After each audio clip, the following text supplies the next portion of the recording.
I'm Augustus, and I'm traveling the United States to demonstrate just how serious I am to become President of the United States in 2028. I'm here in Oklahoma City today. This is the place where the spirit of the 89ers meets the modern energy of the Bricktown Canal. If you're looking for the straight truth about where we're headed, quit staring at those talking heads on the coast.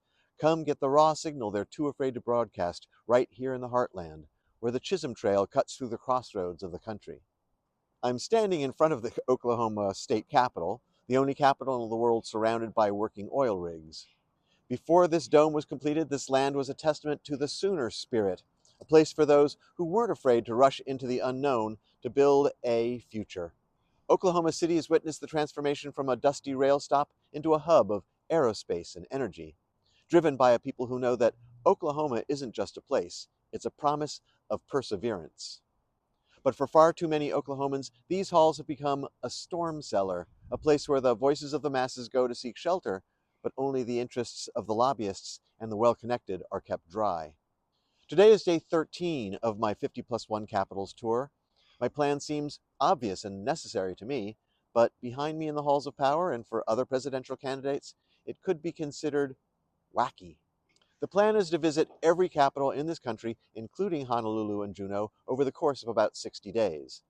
Not to give motivational speeches, but to listen to the people and hopefully to truly hear what problems the general public needs fixing. Oklahoma is a land where the green hills of the Cherokee Nation give way to the red earth of the West. From the windswept mesas of the Panhandle to the granite peaks of the Wichitas, this state is built on the grit of people who have weathered every dust storm and every hardship by leaning on their neighbors. To lead in Oklahoma, one must respect the quiet strength of the wheat farmer, the precision of the Tinker Air Force Base engineer, and the enduring roots of the tribal nations who have shaped this red earth for centuries.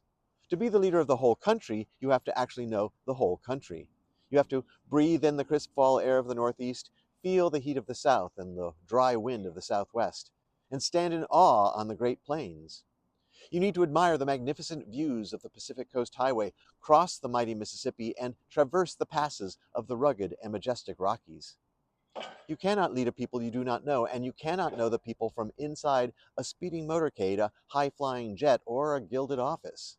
Having lived in 7 states and visited all 50 states at least once before, I feel I have a glimmer of understanding of who the people of the United States truly are. But you can never stop learning.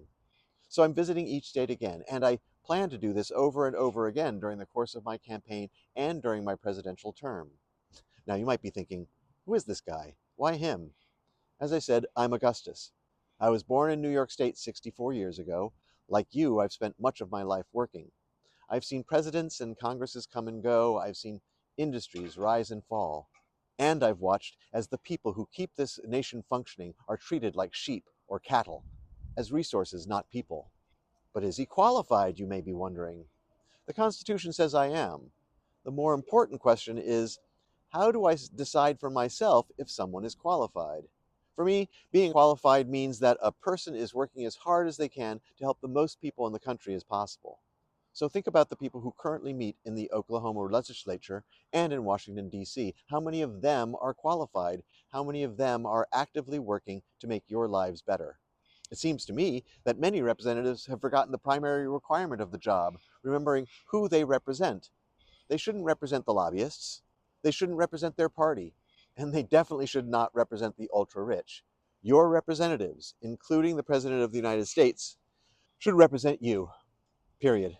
I stand for the people, not for corporations that treat their employees like line items, not for the ultra-rich who view the law as a suggestion, not for the special interests who believe that everyone else should live the way that the special interests think they should.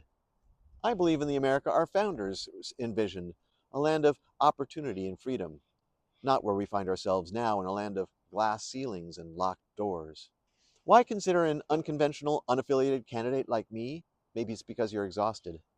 You're sick of being forced to choose between generic candidate A and generic candidate B, two sides of the same coin, twin men and women born of different mothers.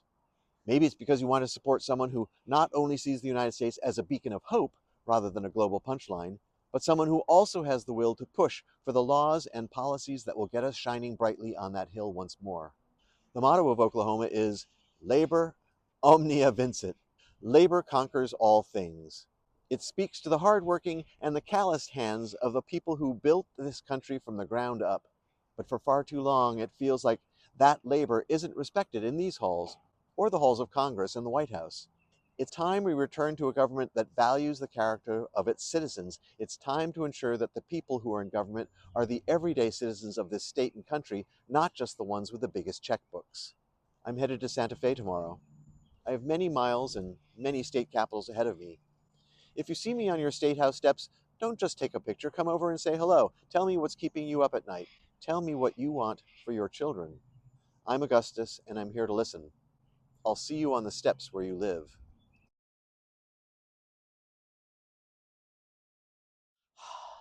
Oklahoma, 955 days until the 2028 election.